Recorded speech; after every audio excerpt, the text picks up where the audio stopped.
Welcome to Channel Zero. I'm Clyde Lewis, and thank you for joining us today. A little experiment using television and getting out to the masses in this way. We're very grateful for the opportunity to speak with you about a number of things outside of the Ground Zero radio show.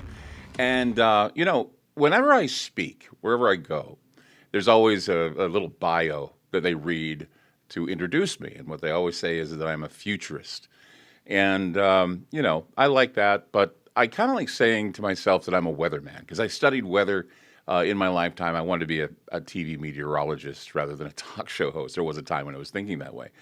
And, but now I see myself as a weatherman, but I'm a weatherman in another way.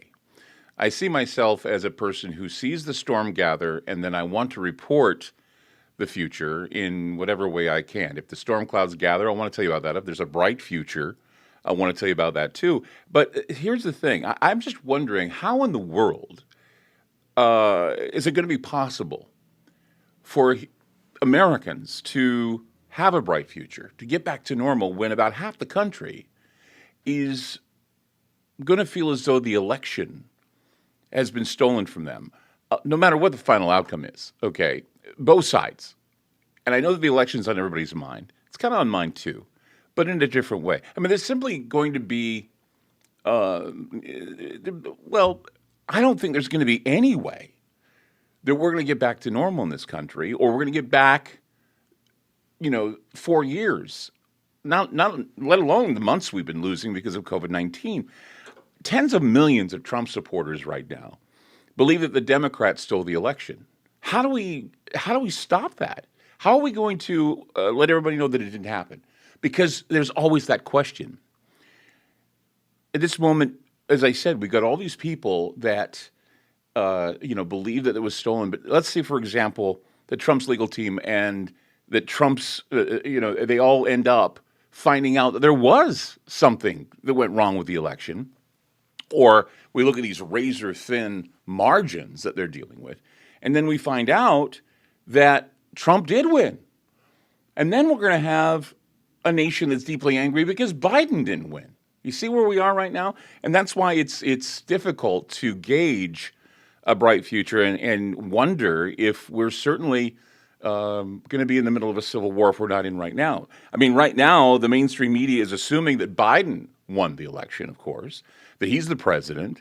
But the reality of the matter is that we're going to end up either Donald Trump or Kamala Harris as president. It's not going to be Joe Biden, that's for sure. I mean, even if Biden is inaugurated, his rapidly deteriorating physical condition, as we see, will not allow him to serve for a great amount of time, at least so we see it. Whether it's a matter of years, months, or days, I mean, everyone knows that the Biden administration will simply just be a bridge to Harris being president of the United States. And that's something that, also makes us, a little cautious about the future. If Trump's legal challenges are not successful and Biden ultimately emerges victorious, Trump supporters should actually be praying hard for Biden's health because things will actually go much worse for them, I believe, under a Harris presidency. And I believe Biden will at least try to keep things moderate. I mean, I was talking last night about the fact that a lot of moderate Democrats are saying, we don't support Antifa, we don't support Black Lives Matter, or we don't support the organization. We want to give equality, of course. But they're saying that this is what hurt the Biden attempt at being president of the United States, at least from a standpoint of a lot of people didn't want to vote for Biden because they figured he'd be a radical socialist. And of course, we're seeing things like, these lists allegedly that exist where Alexandria Ocasio-Cortez and other progressive Democrats are saying, well, by the way, if you don't do what we say, we're going to go back to the way things were. So again, we go back to this fighting and all this other stuff going on. And I just say, this is some amazing times, but it's also some very dark times. And how is our future going to end up?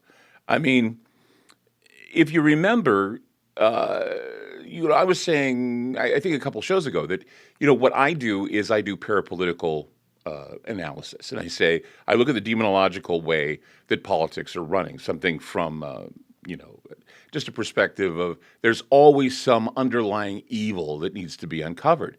And hour after hour, on election night, and I stayed up and watched it, and it was like a family thing. And even my stepson was really into watching it.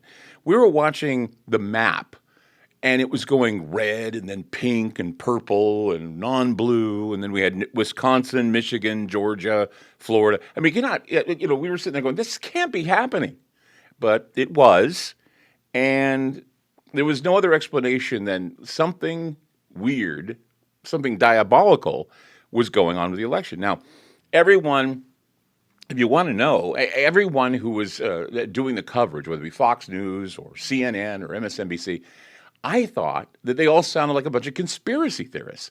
And remember, conspiracy theorists, these same experts that were on the news that bash conspiracy theories or bash conspiracy theorists, they were doing their poor little conspiracy yarns that were right up there with Russian meddling, where the Russians, I mean, I thought to myself, where are the Russians this year? They're nowhere to be found. And we were being told Russians are meddling, Russians are meddling. In other words, Russians are meddling to give Trump the win again. Didn't happen, at least according to the media. And so does that make everything they say, BS? I mean, think about it. They were giving us all of these stories about Russian meddling again this year. And now that Trump, is suspended in animation, they certainly are shutting up and dummying up about the whole thing. And that's what really is, your left-wing conspiracy theories are always about Russia, right? When you look at left-wing conspiracy theory. Right-wing conspiracy theory, always about, well, it used to be about Russia, and now it seems to be about China. And so now they're the bad guy. So in the end, it appears that the world is falling in love with China.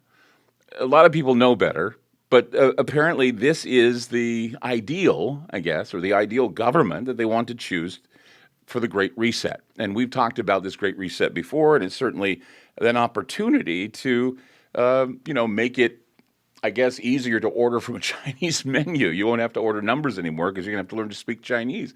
I had there was a professor that I knew who once told me back in the 80s, he said, Clyde, he says, there are 3 languages you're going to have to learn. And I go, what's that? And he goes, learn Spanish, learn English, and learn Mandarin Chinese.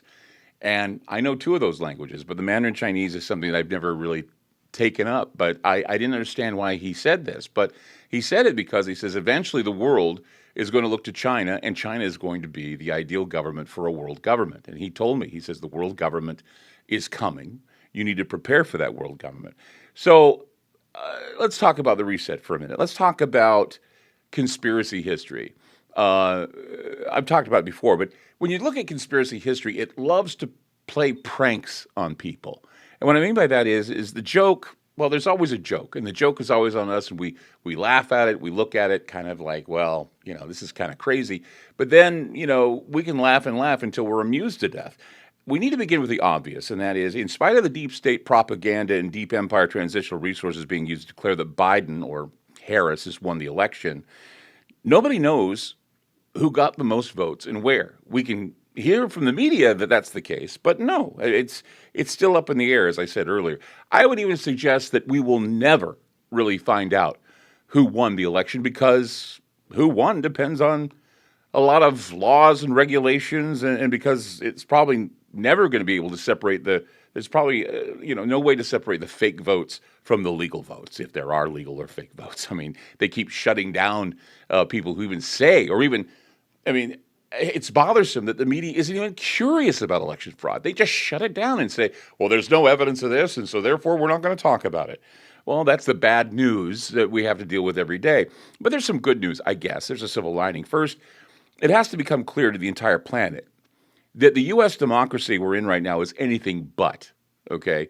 The USA is an oligarch plutocracy, I would say, plagued with a myriad of antiquated laws and a lot of corruption.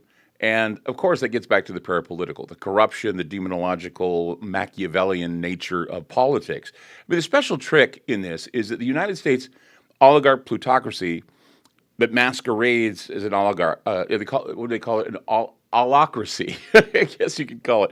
There's a pretend mob rule in this country, which serves as a microscopically small fig leaf hiding the real nature of what can be called a corrupt regime.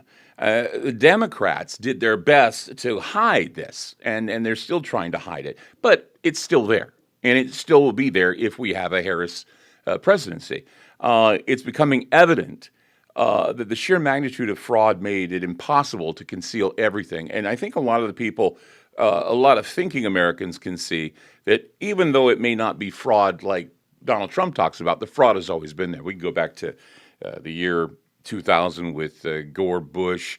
I was talking about 1876 on my show. We're talking about the Tilden Rutherford B. Hayes election that went. It was a total mess. But no matter what you're thinking, no matter what the media tells you, Biden, Trump, well, there's one thing I can guarantee. Americans, they'll be sitting at home in their masks, surfing the internet on their couches with MSNBC, Fox, or CNN in the background. Well, okay, not everyone is going to do this. There are going to be a few people out there. They're going to be flying around in their private jets telling you that you need to conserve their energy, yachts, whatever. This is the elite, and they're the ones that they're not going to have to go anywhere. They don't have to click for that Zoom meeting. No, they're doing what they do, and they carefully monitor everything that's said.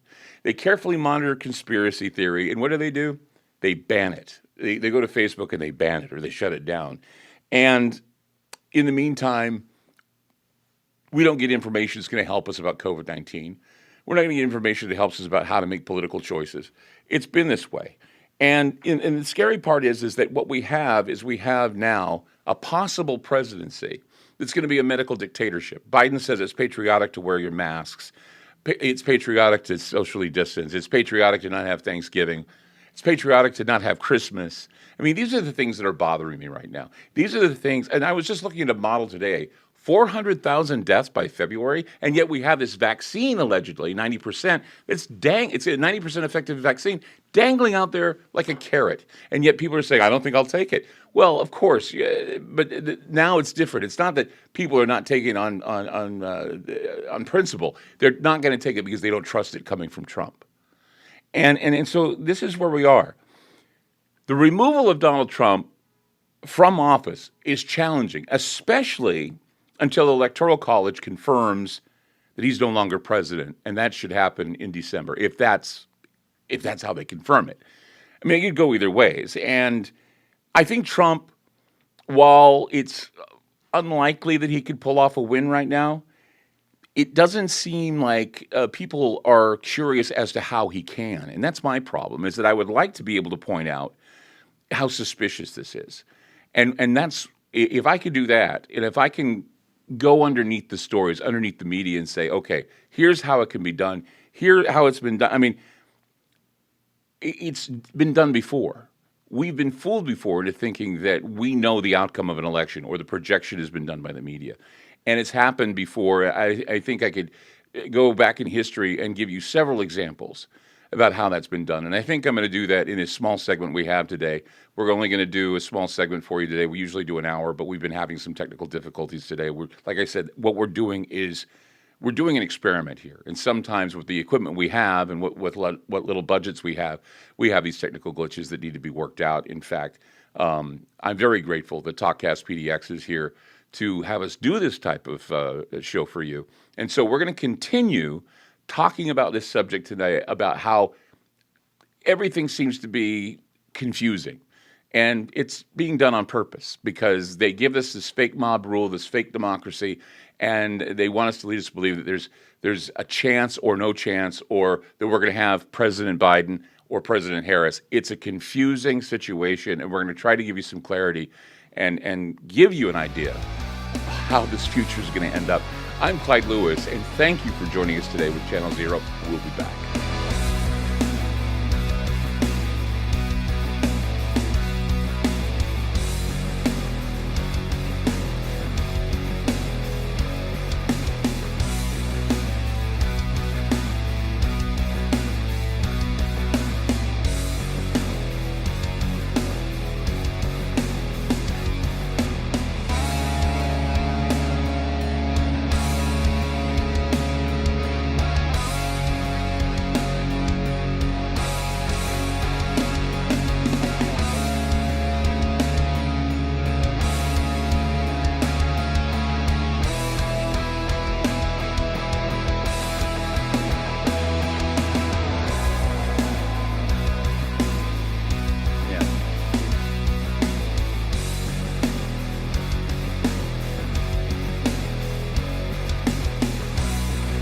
Welcome back to Channel Zero. I'm Clyde Lewis. You know, if there's one thing I like, is a good conspiracy theory that is based in history. I like conspiracy history because you can get people to think outside the box because many of us didn't pay attention in history. I was forced to pay attention in history, so I have a lot of history in my background, and I've read a lot of history books, and I like to discuss history because, you know, if you're looking at conspiracy history and you say, well, why is it so important? Well, it's because it can raise doubt about the reality that you're in now, whether or not reality is reality, because you look back at, you know, what is screaming at you from the margins and you say, this is what reality was back then. Is it rhyming? Are we making the same mistakes over and over again? And I'd say, yes, we are. I want to tell you that while everyone is backing the glow of the Biden-Harris win, this phenomenon, you may want to stop and remember the phrase, Dewey defeats Truman. Okay?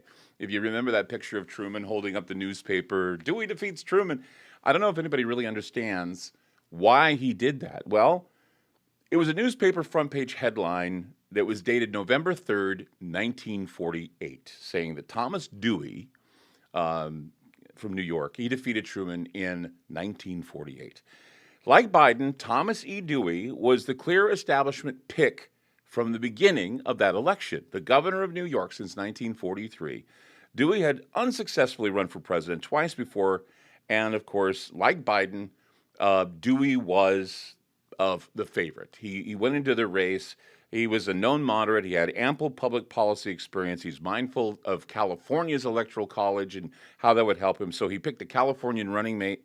His name was Governor Earl Warren. It's a very familiar name.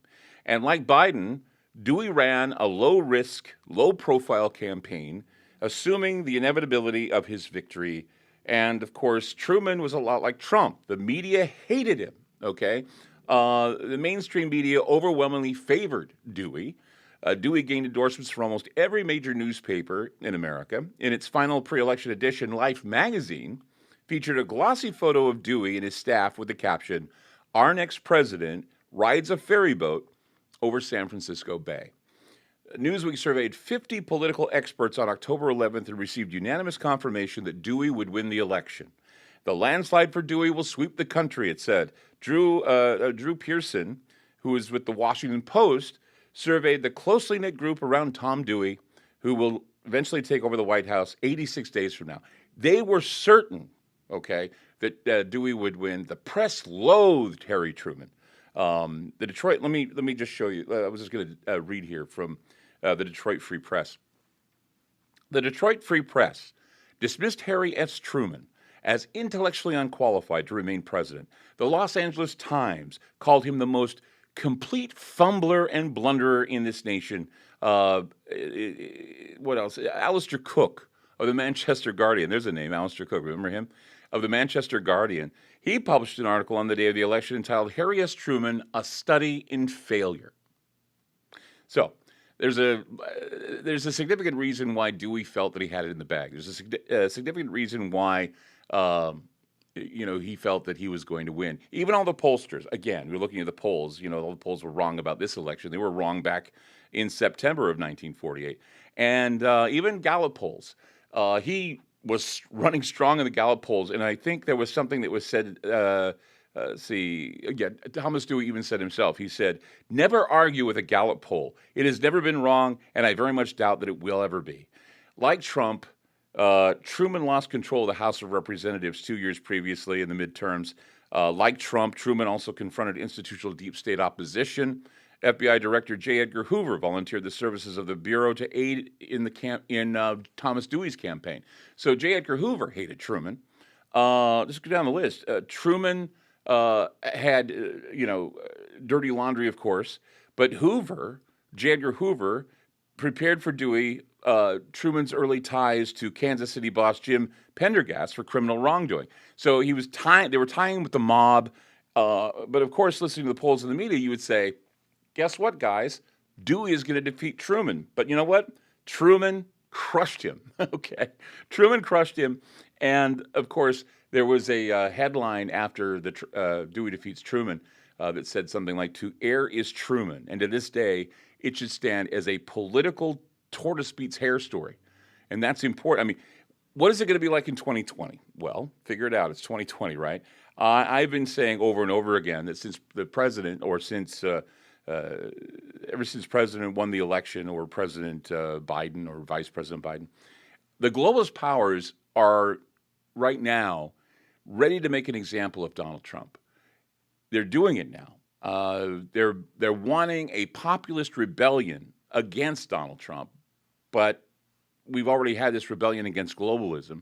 Globalism has been resurrected again, and people don't realize that globalism or cultural Marxism is something that we are going to have to deal with in our future. Seriously. I mean, I don't want to sound like a McCarthyist, communist scare guy, but let's face it, we do have a lot of Marxists and communists on the left, the ones that, of course, Biden does not want to even have any association with, but we're hearing more about, like AOC and others, who are maintaining lists now of people who funded Trump and want to somehow punish them for what they did. And this is something that goes on in countries, well, I don't want to use this cliched Hitler reference. I certainly want to go back and point out that these things went on in Vietnam, these things went on in Argentina, Chile during Operation Condor.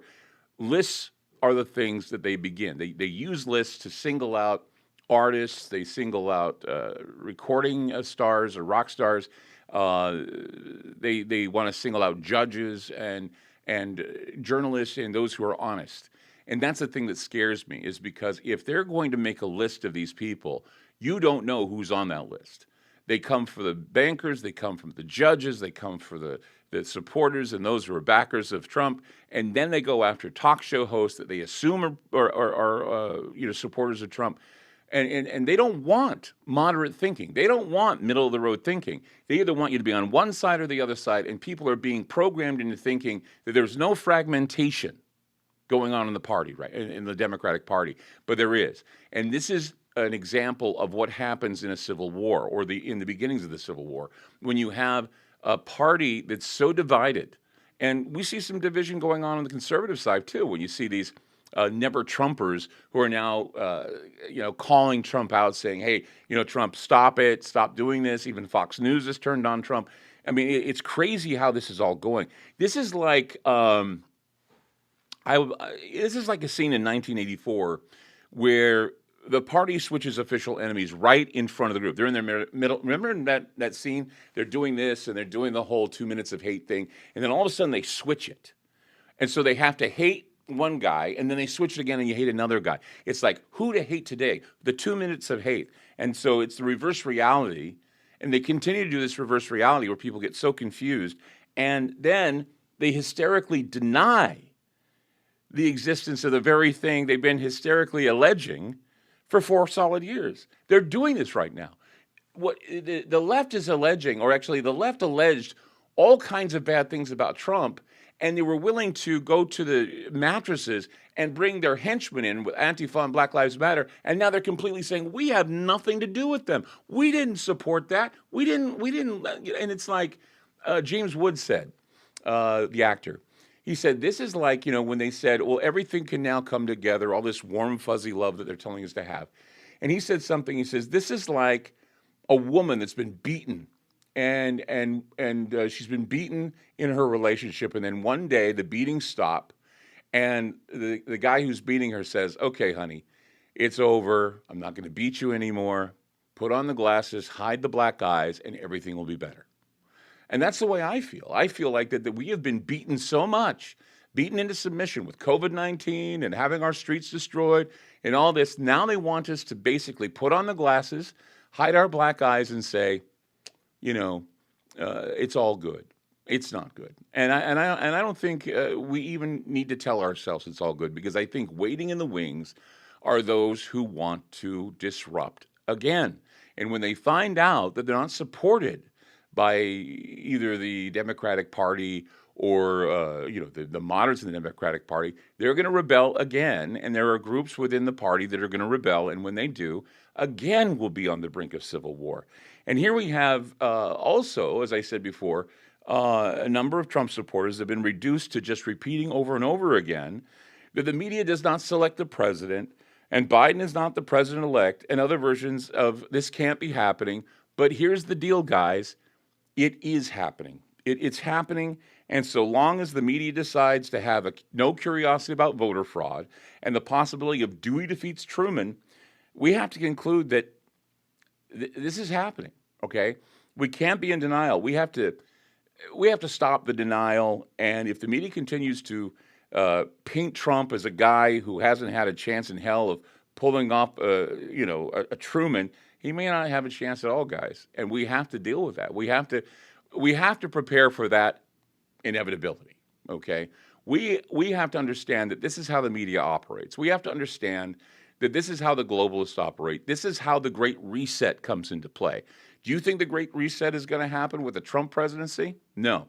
And if it does, if the Great Reset decides to go forward, there's going to be a major coup d'etat in this country. Now, they're already saying, I was reading Vox yesterday and a few other magazines saying, well, Trump is trying to pull a coup by not leaving the White House. That's not a coup, okay? Him not leaving the White House or him not conceding or capitulating, that is not that is not a coup. That's him just being it's just him being stubborn and difficult. And he has there's no law that says that he has to capitulate. There's no law that says he has to concede. But he does have to leave the White House, and there has to be a transition of power on January 20th. That's what the Constitution says.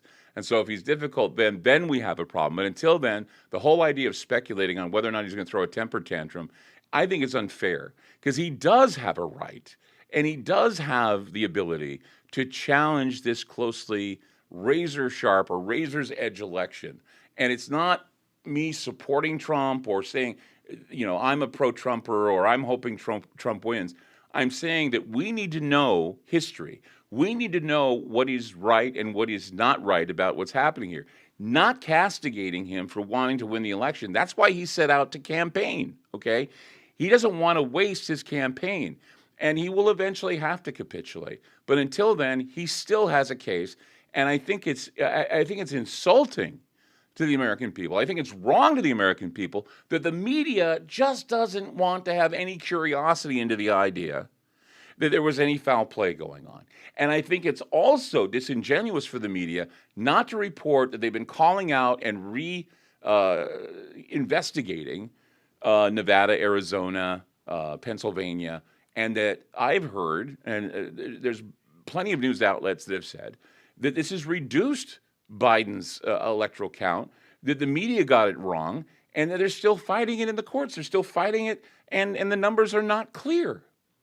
So as long as they don't report it, as long as the media ignores it, we can pretend that none of this exists, that it's all good, that we're all living harmoniously with one another, when the reality is we are not living harmonious with one another. The Democratic Party is not living harmonious with one another. You understand? The fragmentation is happening. I mean, the reason why many of us are not even curious or not pushing the issue is because we're living in fear of a pandemic. We're living in fear of the threat of more deaths. Like I said, the model was announced today, 400,000 deaths by February. That's if we just don't crack down and wear those masks and use that as our holy water and cross against the vampiric disease.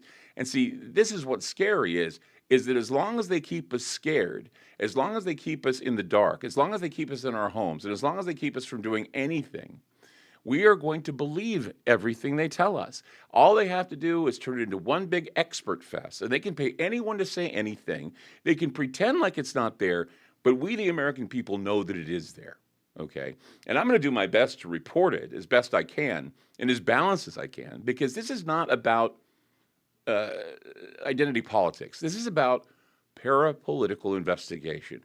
This is about conspiracy history. This is about outcomes that are certainly not clear, okay? And so you have to get through the clouds and get through the muck to figure out what's going on. But I want to challenge people, for those who are supporting Trump, to just kind of be ambivalent and say to yourself, I'm ready for whatever decision goes down. And that means if it doesn't happen for Trump, you have to be ready for what comes next. And I know that it's very nebulous, and I know it's unclear, but you have to be prepared for anything because it's 2020. I'm Clyde Lewis, and you're watching Channel Zero. We'll be back with more. Don't go away.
Welcome back to Channel Zero. Now, I just told conservatives to be prepared if Biden wins. Be ambivalent and understand that whatever comes next is going to be, again, a globalist takeover, a coup d'etat. It's going to be, hopefully, a bloodless one because we know that a vote for Biden was a vote for Harris. But let's for a moment assume that Trump's legal team, that his legal team is successful. Do you think... Now, think hard here. Do you think the left is just going to back down and accept 4 more years of Trump peacefully? Hell no. That's not going to happen. And that's why I'm saying it's like right now they're all basking in the glory and the afterglow of the win that they say happened. But here's the thing. Put yourself in their shoes for a moment. The mainstream media has been telling them over and over that they won the election legitimately, and there is absolutely no evidence of election fraud. Think about that for a moment. And then when the big news networks called the election for Biden, they laughed, they cried, and they danced in the streets. It was weird. It was almost like ding dong, the witch is dead. For many on the left, though, I mean, Christmas came early. I mean, they don't have to celebrate Christmas. They just had it. They had, what? It was Christmas, their birthdays, and the 4th of July all wrapped into one. In fact, near my house, they were firing off fireworks, celebrating the victory of Joe Biden, or Kamala Harris, depends on how you look at it. But can you imagine the fury that was going to happen if Trump's legal team is able to flip state after state after state and swing the final outcome back in the other direction? Think about that. You have to be prepared for that too.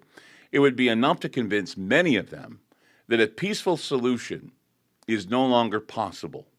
And I believe that we would see more violence in our streets, and this would be a permanent thing. You'd have to be very careful and prepare for this as well. This would be a permanent revolution, as Trotsky called it. And it would be going on for some time, just like what happens in Israel, happens in some of these other countries. There's a block where you can't go. There are forbidden zones you can't go because you're afraid you're going to get shot or killed, or there will be National Guard on the streets. I mean, this is what we would see if all of a sudden Trump wins. And so I think this would be worse than civil unrest. I mean, civil unrest, happens like once a weekend, or maybe here in Portland where I'm broadcasting from, it happened every night. It was really kind of difficult to get through things. But look at this, and I will say it again. There is no way we're going to go back to the way things were before. Either a Biden administration will be a bridge to an absolutely ruthless far-left Harris administration, or a second term for Trump will actually cause the left to go absolutely berserk. I mean, I don't see any other way to go at this point. I mean, do you? I mean, think about it. I mean, as it stands, we still don't know who's going to win. We don't. According to the U.S. Constitution, it's the Electoral College that elects the president, and that election is not going to be held until December 14th. Plain and simple. So nobody should be claiming the title of president-elect yet. They shouldn't, and they didn't, and they never have until now. You can't be a president-elect when the election hasn't even happened, and that is the election. I mean, look, we all had our votes. The Electoral College needs to meet in December, and they need to confirm the votes. So President or President-elect Biden is really it's a nothing burger at the moment. People are just basking in the glow of something that may not happen. I mean, we get to December 8th, and Joe Biden is still leading in the vote count in the states. Then, okay, let's call it. We'd say, like I say, December 8th is the number, December 14th is the clincher. So time may run out for the Trump campaign, and so we have to see and kind of work it out. But here's the thing. When there are 234 pages of sworn affidavits to look at, they got a big task ahead of them, and that's what Trump is doing. So it's going to take the biggest legal miracle in the United States election history for Trump to pull this off. But, as I've said before, Dewey defeats Truman. To err is Truman. Rutherford B. Hayes, Max Tilden. Think about those times. Look them up. Read your history. Brush up on it, and you will see that it's not always as easily thought out or predicted. And so I urge you to prepare for both scenarios. Be prepared for everything. And continue to watch Channel Zero. I'm Clyde Lewis. Thank you so much for watching. Have a great day.